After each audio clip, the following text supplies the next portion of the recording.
بنین یعنی بیٹوں کی ماں، آپ کے 4 بہادر و شجاع بیٹے حضرت ابو الفضل العباس،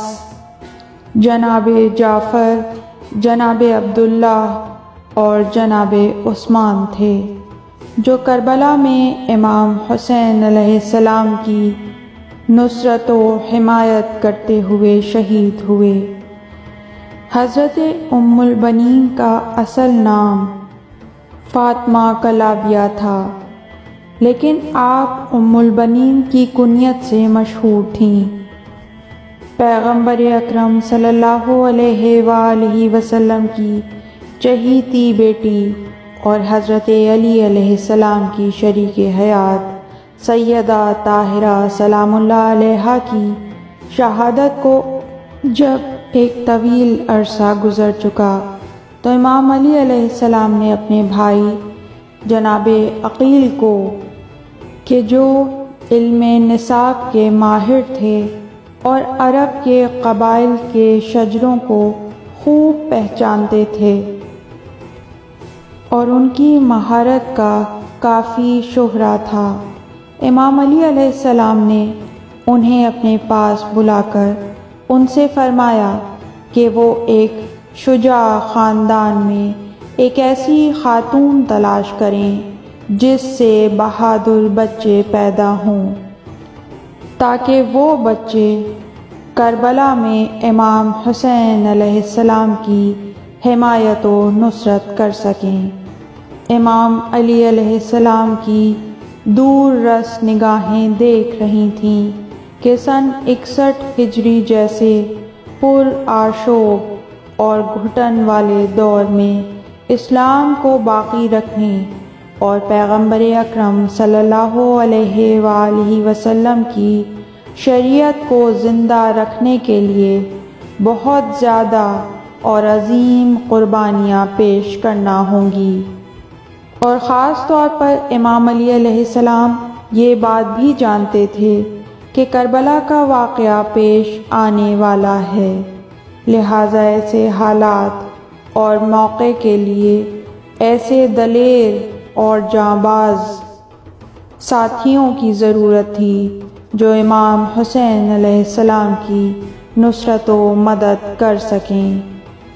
جناب عقیل نے حضرت ام البنین کے بارے میں خبر دیتے ہوئے کہا کہ پورے عرب میں ان کے باپ دادا سے زیادہ بہادر کوئی اور نہیں تھا۔ امام علی علیہ السلام نے اس مشورے کو قبول کیا اور جناب عقیل کو رشتہ لے کر ام البنین کے والد کے پاس بھیجا۔ اس رشتے کو اپنے لیے سربلندی اور افتخار سمجھتے ہوئے فوراً قبول کر لیا۔ اس طرح حضرت ام البنین کا امام علی علیہ السلام سے عقد ہوا۔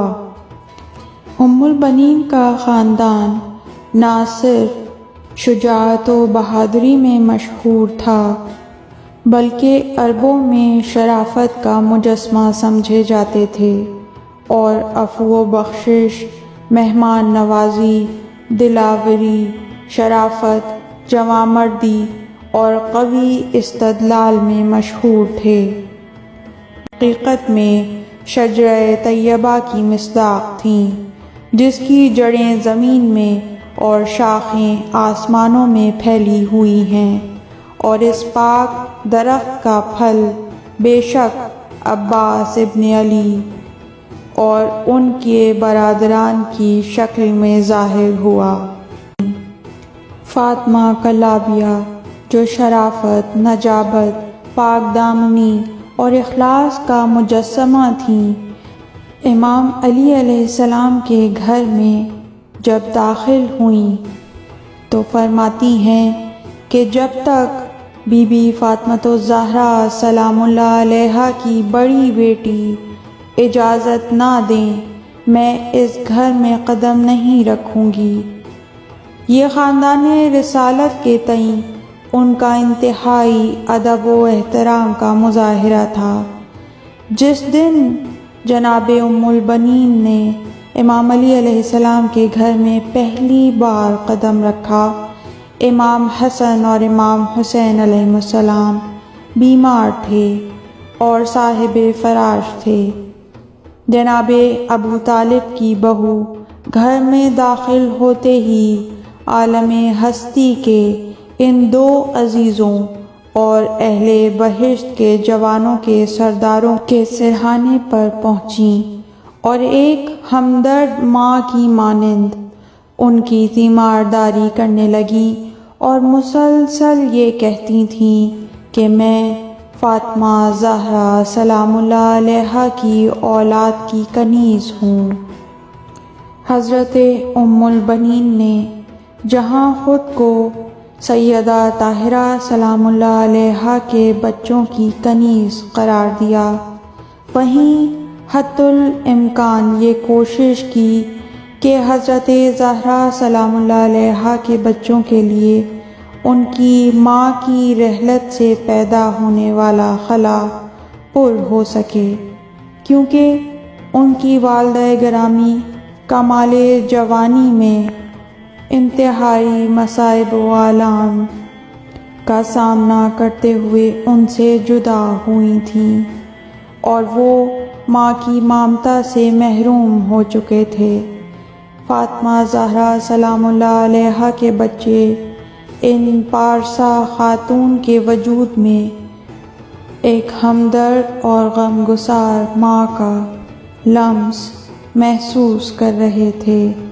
جناب ام البنین رسول خدا صلی اللہ علیہ وآلہ وسلم کے لخت جگر کے بچوں کو